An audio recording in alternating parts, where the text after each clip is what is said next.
আওয়ামী লীগের জন্য বড় সুখবর, যখন তখন বাংলাদেশে ব্যাক করতে পারে প্রধানমন্ত্রী শেখ হাসিনা। এদিকে ডোনাল্ড ট্রাম্প যে সুখবর দিল আওয়ামী লীগের জন্য, কারণ ইতিমধ্যে যারা বুঝতে পেরেছে তারা কিন্তু মিষ্টি বিতরণ করতে শুরু করে দিয়েছে। হ্যাঁ দর্শক, ঠিকই শুনেছেন, যারা আওয়ামী লীগ আছেন আজকের ভিডিওটা আপনাদের জন্য খুবই স্পেশাল হতে চলেছে। তাই যারা নতুন আছেন অনুরোধ করতেছি এই চ্যানেলটি সাবস্ক্রাইব করে দেবেন, তাহলে দেশের সকল আপডেট খবর, রাজনৈতিক খবরগুলো সবার আগে 1 মিনিটের মাধ্যমে আপনি কিন্তু সবার আগে দেখতে পারবেন। হ্যাঁ দর্শক, আপনারা অহেতুক সময় নষ্ট করে নিউজ দেখে বেড়াচ্ছেন কিন্তু আসল খবর জানতে পারছেন না। তাই বলতেছি, বাংলাদেশে কি অবস্থা, সর্বশেষ জনাব তারেক রহমান যে এখন ক্ষমতায় থেকে কি কিছু করতে পারছে, নাকি বাংলাদেশে আওয়ামী লীগ ঢুকে পড়ার পরে তারেক রহমান বিদায় নেবে, নাকি তার আগে পালাবার কোনো সুযোগ পাবে না? বাংলাদেশ থেকে যখন জুলাই হয় শেখ হাসিনা কিন্তু পালাতক হয়েছিল, খুবই ভালো কথা, কিন্তু আন্তর্জাতিকভাবে যে এবার খেলা দেখাচ্ছে, যে খেলায় বিএনপি কিন্তু ইতিমধ্যে ভয় পেয়ে যাচ্ছে।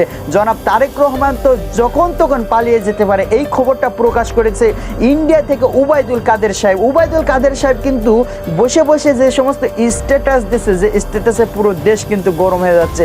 যখন তখন যেভাবে প্রবেশ করার পরে বাংলাদেশ থেকে ইন্ডিয়ায় তো শেখ হাসিনা আওয়ামী লীগ জায়গা পেয়েছে, কিন্তু জনাব তারেক রহমান এবং বিএনপি সালাউদ্দিন রহমান যে সমস্ত নেতাকর্মীরা আছে তারা তো বাংলাদেশেও পলাবার জায়গা পাবে না, কারণ আওয়ামী লীগ যে একটি ভয়ঙ্কর একটি দল এটা কিন্তু আপনারা সকলে জানেন। তাই বলবো প্রিয় দর্শক, দেখেন যা করতে হবে ভালো কিছু করতে হবে, নাইতে যখন তখন পতন কিন্তু অনিবার্য। কারণ জুলাই যোদ্ধারা যারা ছিল তাদেরকেই স্বীকৃতি দিচ্ছে না, তাদের সাথে বেইমানি করে বসেছে বিএনপি, যারা কিনা বাংলাদেশে বলেছিল গণভোটকে হ্যাঁ, পরবর্তীতে তারা ক্ষমতা পাওয়ার পরে বলতেছে না।